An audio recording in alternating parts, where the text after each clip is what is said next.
Batman has one of the most colorful rogues galleries among all superheroes, and plenty of them have had movie appearances. But which ones are actually the best? The upcoming film, The Batman, is promising us that it will feature a trio of well-known Batman rogues, all of them being returning faces from earlier movies. For example, there's Colin Farrell taking on the role of Oswald Cobblepot, better known as the Penguin, which will mark the character's third appearance in a theatrical film. With so many Batman movies and so many villains being portrayed in so many different ways by so many different actors, it's hard not to sometimes ask yourself which villains were the best. And that's what we're going to take a look at in this video. Which villains in their various incarnations have really given us the best showing so far? But to make things a little bit easier, we're gonna stick with Batman solo films. So sorry BVS, Suicide Squad, Justice League and Birds of Prey, you guys are gonna have to sit this one out. And you are... Poison. Poison Ivy. For all the jokes we can make about Joel Schumacher's Batman and Robin, and there are many to be made, Uma Thurman's portrayal of Poison Ivy, the seductive, plant-controlling eco-terrorist, is actually fairly accurate to her comic book personality. For all her claims to be protecting the environment, she's ultimately a sadistic schemer who's more interested in her own amusement than in pursuing any other more noble goals. So it's a shame that her sole movie appearance so far had to be in an infamous mess of a movie that manages to turn her supposed seductiveness absolutely garish and off-putting to most audiences. Especially when her more villainous moments end up just coming across as Uma trying to cartoonishly out-ham the Wicked Witch of the West. Curses! Add the fact that Mr. Freeze, for as many problems as that character has, absolutely steals the show when he takes the stage, and Poison Ivy becomes more of an amusing anecdote in the history of Batman movie villains than the alluring yet deadly threat she should be. The Iceman cometh! It's a commonly known fact by now that it was the 90s animated series that turned Mr. Freeze into an iconic Batman villain with a tragic backstory and cold demeanor, after he'd spent most of his time in the comics as little more than some random thug with an ice gun. It was such a well-received upgrade that the comics quickly integrated this cool backstory into the character, and so did Joel Schumacher's Batman and Robin from 1997.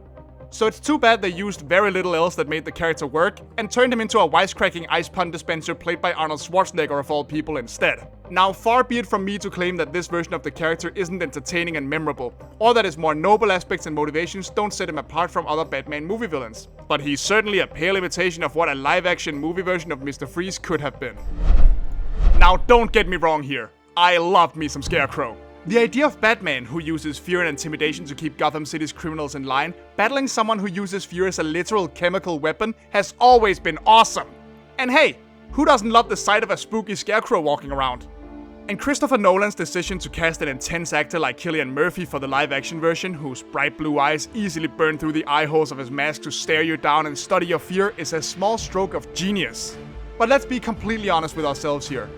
What does anyone actually remember about him from his appearance in Batman Begins? He spooks Falcone for a moment and rides a horse for a couple shots, and that's really about it. He sadly just ends up playing a secondary antagonist in his first movie, and while it's nice to see him show up again in brief cameos later, it's still not enough to wash out the taste of wasted potential. Let's just hope that Dr. Crane gets his due in another movie someday. In a lot of ways, Ra's al Ghul is one of the Cape Crusaders villains who's probably capable of presenting the biggest threat, at least in terms of sheer scale. After all, when you really break the character down to his basics, he's the near-immortal leader of a massive, well-armed and fiercely loyal cult. He's also intent on leveling the modern world as we know it to reshape it in his own ideal image, so we're certainly dealing with a pretty big scope of villainy. Making him one of the Batman's original mentors in his quest to train himself to be the ultimate crime fighter in Batman Begins may be quite a departure from the comic books, but it does provide a much faster way for the two to develop the more personal animosity they have from that same source material. And his presence was felt even in the last film in the trilogy through the inclusion of his daughter Talia. Unfortunately, one of the core strengths of Batman's rogues gallery is that they're a colorful, eccentric bunch. And with much of the mysticism usually associated with Ra's al Ghul having been stripped away from him in the movie, he leaves little impression other than being another madman with an army who wants to take over the world once all is said and done. If we want a Ra's that really makes an impression, we might need to throw this version in the nearest Lazarus pit and try again. Catwoman is a character with quite a long and storied relationship with the Bat, given that while she is most definitely a criminal, she constantly tiptoes the line between good and bad and seems to be more out for her own thrills than any kind of actual villainy. Well, most times anyway. So it's really no wonder that her and her flirtatious bouts with Batman have found themselves adapted into several movies. Each portrayal has been fantastic in its own way to be sure. From the seductively Merryweather to the much more maniacal and out for revenge Michelle Pfeiffer to Anne Hathaway's more traditional classy cat burglar, the cat has come out to play many times, purring her way straight into the hearts of moviegoers and comic book fans alike. And in a way, that's really about it. None of the movies have really delved all that deeply into the more complicated relationship she has with Batman, or her troubles deciding which line of the law she should ultimately stick to, which is arguably the more interesting aspect of the character outside of being a beautiful cat lady. But maybe Zoe Kravitz is the one who will change that. Where is that man? Speak of the devil, and he shall appear. Man, talk about two extremes! When Bane was first introduced in the Batman comics, he was much more than just a massive tower of muscle that could knock down any obstacle in an instant. He was also a great criminal strategist who managed to cause one of the Bat's biggest and most crushing defeats in the famous story arc Nightfall, when he broke the Bat's spine over his knee. And then Batman and Robin came along, took one look at the character and was like, "Rrrr, big muscle, beat up Bat!" Yeah, disappointment is not strong enough of a word. So it was quite a bit of a surprise when Bane was announced as the main antagonist of the final film in the Dark Knight trilogy, The Dark Knight Rises. Here, Tom Hardy gave us a Bane that was much closer to the original version of the character, quickly causing incredible amounts of chaos all over Gotham City, and even replicating his back-breaking feat from the comics to make sure the audience understood that this time, he was no joke. So then what's with the voice? I'm here to fulfill Ra's al Ghul's destiny. I mean, sure, it can't be easy to talk through the thing, but really? You're going with that? What is it with the Dark Knight trilogy and giving every character a voice that just begs to be mocked and parodied? And when you remember the more convoluted and necessary relationship he has with Talia, even Bane's second appearance, while a big upgrade from the first one, becomes a bit of a mixed bag. Much like Bane, Two-Face's two movie appearances have been quite different from each other. And while the 90s version played by Tommy Lee Jones may be an entertainingly hammy and visually striking character, he borders on being little more than a flat parody of one of Batman's most grotesque and most complicated foes. Two-Face does not do reflips, people! That's like Batman 101! Ahem, sorry about that. Being a former law-abiding and highly respected district attorney who turns to villainy after a disfiguring incident gives him a warped view of good and evil, Two-Face makes one of the strongest arguments to Batman's enemies representing darker sides of himself. In this case, we're talking about the split between his two identities and where exactly one draws the line between good and evil. Thankfully, Aaron Eckhart's Harvey Dent was more rounded, and The Dark Knight took its time to develop him as a force for good before turning him into the hideously and awesomely grotesque villain we know and love him as. And man, did it pay off. I mean, people are still quoting his "live long enough to see yourself become the villain" speech, for goodness sake. It's a bit of a shame that he plays second fiddle to the Joker, but it's also strangely fitting considering the man's obsession with twos. To make another bird joke right out of the gate, the Penguin is a bit of an odd duck among Batman rogues.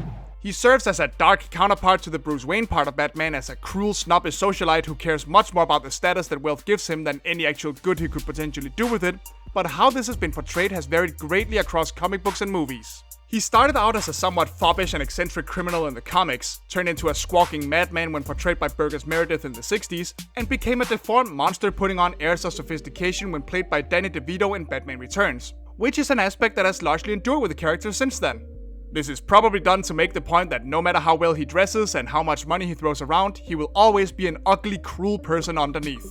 In any case, despite his silly name, Penguin's sheer vicious creativity with his many varied themes, from umbrellas to birds and a warped idea of what high society is and isn't, he has put on a heck of a show every time he has appeared. It will certainly be interesting to see how Colin Farrell's version will stack up against his predecessors. One of the characters that fans are most excited to see in the Batman is probably the Riddler.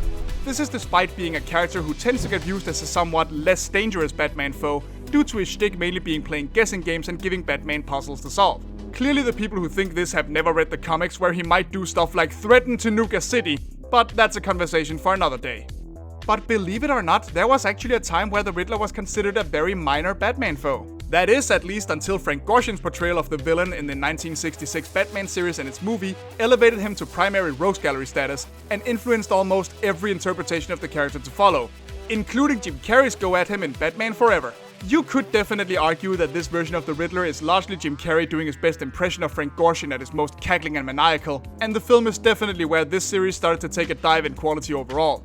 But all the same, he still posed a great threat with a wicked scheme based around extracting information from people through mindless entertainment. A plan that may be even more relevant today than it was in the 90s. And he did figure out Batman's identity all on his own in this movie. Both movie versions of the Riddler are hugely entertaining and endlessly memorable. So now the question remains just how Paul Dano's Riddler will set himself apart. Ooh, and I thought my jokes were bad. Yes, it's terribly predictable. And yes, I would personally much rather see many other more varied villains that haven't yet had their own movie adaptations before I ever have to look at another Joker. But no matter how you slice and dice it, there's just no denying that everyone who has taken a stab at portraying the Clown Prince of Crime in Batman films so far have each managed to paint a very clear picture of the character in the minds of an entire generation, further cementing him as Batman's de facto archenemy. Be it Cesar Romero's giggling prankster, Jack Nicholson's gangster-driven insane who is directly responsible for creating Batman in the first place, or Heath Ledger's grimy-looking agent of chaos, each Joker has put the bat on the ropes in a way few other villains could. Every time he has appeared, he's given the audience an incredible showing of theatrics, deadly cunning, and creative, elaborate death traps. All with a big smile and a maniacal laugh to go with it. The Batman and Joker rivalry is iconic for a reason, and thanks to each actor's incredibly varied personal takes, he's not going to lose his spot as Batman villain numero uno anytime soon. Which villain do you think put on the best show? Do you think the new movie will top any of these performances? Let us know in the comments, and remember to subscribe to ScreenRant for more baddie content.